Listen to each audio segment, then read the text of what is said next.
Hi guys, I'm Cortland Clark. I'm Allie Foley, I'm Tucker O'Neill. and our research study is called Stressin, Depressin, and Social Media Flexin, Social Media Use and Its Effect on Anxiety and Depression.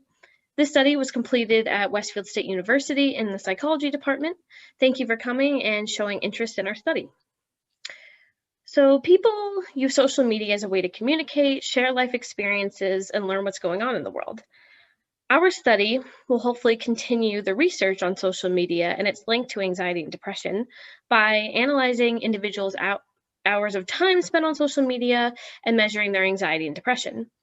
We hypothesize that there's a strong association between more time spent on social media and increased anxiety and depression.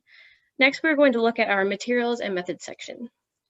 So the participants of this study consisted of 75 individuals. The majority of the participant pool contained students from Westfield State University. The participants were separated into groups based on the amount of time spent on social media.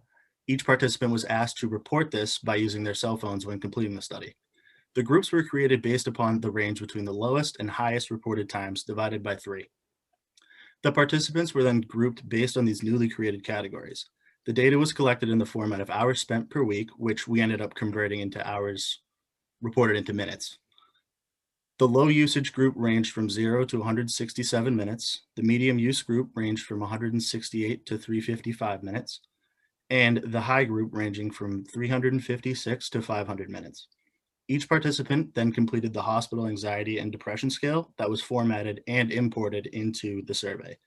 The HAD supplied us with the respective anxiety and depression scores for each person. The data was then analyzed using statistical analysis using a one-way ANOVA.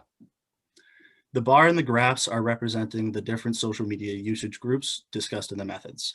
The y-axis shows the scores for anxiety and depression in each of the graphs. Figure 1 on the left shows the depression averages based on the hospital anxiety and depression scale, or the HADS. In this graph, it shows that the medium usage group are the individuals who experienced higher depression levels compared to the low or high use groups. Figure 2 on the right shows the anxiety averages based on the hospital anxiety and depression scale. In this graph, it shows that the low social media usage group actually experienced the greatest amount of anxiety in comparison to those in the medium or high use groups. So then I'm going to pass it on to Cortland to talk about the conclusions. Thanks, Tucker. So it was originally predicted or hypothesized that more time spent on social media was associated with higher anxiety and depression. But in reference to the data, this was not the expected outcome, and our hypothesis was not supported.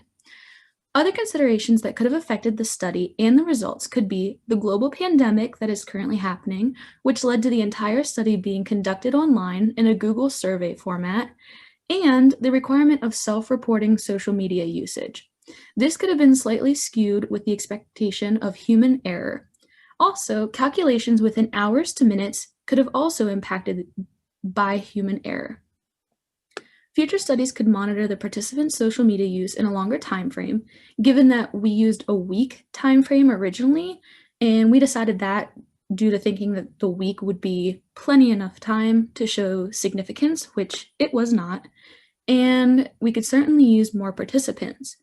The study could also consider participants' pre-existing conditions, such as being diagnosed with anxiety and depression, or if they're already taking medication.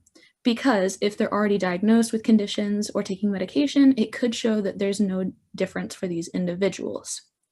So lastly, we have our acknowledgements. Our acknowledgements go out to Westfield State University Psychology Department and also the IRB at Westfield State University for allowing us to carry out this study.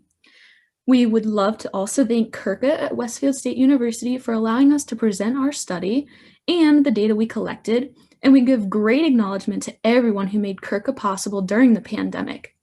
And lastly, but most importantly, we give great thanks and express our gratitude to Professor Manella for helping us complete this study and certainly keeping us on track during an abnormal semester. We could have not completed half of the work that we did without her educating us in the impeccable fashion that she does. Thank you, Professor Manella, and thank you everyone for tuning into our project.